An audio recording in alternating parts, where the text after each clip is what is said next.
2 to 5 minutes from the movie.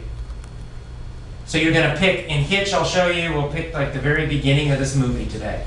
And we're going to learn that first 2-3 minutes, that might be 3 minutes long. We're going to learn it totally and completely. We don't just go through the movie. You pick one scene and you learn it very, very deeply. If you're doing it at home, you would do this for maybe 2 weeks. The same scene, 3 minutes, 5 minutes. Again, it also depends on your level, how difficult it is. But the main thing is learn it totally and completely. So the first thing we do is meanings. Step one is you take that first 3 minutes or 5 minutes or whatever, that little piece of the movie, and you turn on the English subtitles. You could even turn on the subtitles for your own language if you have that. It'll just help you find the meaning of new words maybe. If not, use the English subtitles and a dictionary. So you'll be watching and you're just going to pause and write down any new words or phrases that you don't know. So you're like, what does that mean? If it's a slang phrase, you might need to ask somebody. Ask an American friend, or they have idiomatic dictionaries. So if you can actually look up slang and phrases in some little dictionaries or online. But the key thing is, at step one, you're just going to learn the vocabulary, basically. That's all you're doing, is just learning what is this, what does everything mean. So when you're practicing it, you know what it means. You can also make actions to help you remember the meaning of those phrases. We'll do that later. Okay. Step two is deep listening. So again, several times a day for that same scene, you're going to listen to it again and again. So what you would do is, now you have the phrases, you know them. You're going to review them. But you don't know them 100%. Probably you have to, what does that mean again? And if you hear it very quickly, maybe you need a minute to remember it. So what you have to do is, you got to rewind that scene, and then you play it again. You could even pause after every sentence if you need to. You play a sentence, and you're just trying to understand. Do I understand everything? Yes. Play again. Keep going. Pause. Did I understand everything? No. What is that word again? You can look in your notebook. Oh yeah, and remember it. And then keep going. You get to the end of the scene, rewind it, back to the beginning, and again play it bit by bit by bit. Each time you probably can play more of it until finally you rewind it, you're playing the whole scene, 3 minutes or 5 minutes, and you're understanding all of it. You don't have to stop and your understanding is very easy at this point.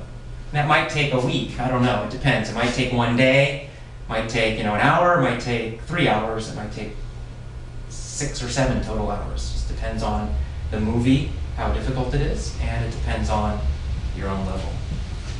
Alright, so after you do all of that, now you know all the phrases, and you can listen to that scene and you understand it easily, right? You can listen and you can hear it, your listening is good. So you got the vocabulary and then you got the listening. Step 3, the next thing you'll focus on is pronunciation. So that's when, which we'll do today, you start at the beginning, you play a sentence, and then you start focusing on different parts of pronunciation. So the first thing we do is we focus on rhythm, which I talked about last week. Rhythm is like a drum. Boom, boom, boom, boom. When do you pause? When do you don't? When do you stretch things out? When are the words really short? And I've done this in different ways. I've had people drum. I've had people just hum. But the rhythm is just so. For example, let's say you get one sentence. You play the first sentence and you pause, and then you're just listening to only the rhythm. You're not going to focus on anything else. So let's say the movie Fight Club. You guys have Fight Club, right? So say you're watching the movie Fight Club, and Brad Pitt says, "There are 3 rules to Fight Club." Okay? So what you would do, the first thing, rhythm. What's the rhythm of that? You're not focused on the up or down, the pitch. Oh.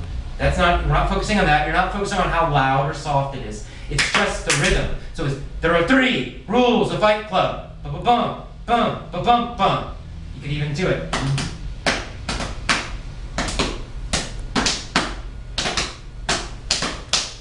right? That's the rhythm.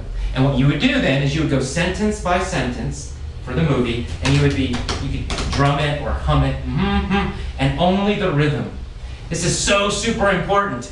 Like in Japanese, for example, I always use this example because Japanese rhythm is so different. And a big problem with the pronunciation of native Japanese speakers is just the rhythm. They think it's some sound. They always, oh, I can't say the L sound or the R sound. But the real problem is that the rhythm sounds weird. They're using a Japanese rhythm for English. Their rhythm is a little more, kind of more steady, and English is not.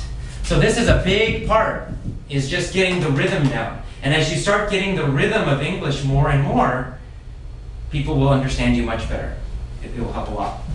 But that's not all. After you do rhythm, you might focus on rhythm 1 day or 2 days, maybe for 30 minutes, an hour total. Then next, you'll focus on intonation. So intonation is pitch. This is like singing. This is like ah, and then it's going down. Oh, it's the frequency, the high or the low of the language. Again, some languages go up and down a lot. Some languages, like certain Chinese languages, the tone gives a meaning. So there's really specific tones, like Thai. Other languages, like Japanese, they do not go up and down very much. It tends to be more steady. Compared to English, it sounds more flat. They're not rising and falling. It sounds a little strange to hear a Japanese person doing that too much. So, you've got the rhythm. The next thing you do, you rewind, you play a sentence. Now you're only focused on the pitch. This is where you can really hum. This is humming, right? You're not saying words. You're just and you're just gonna listen to the and you're going to exaggerate it, make it extra strong. So again, there are 3 rules to Fight Club. So it'd be like Can you hear that?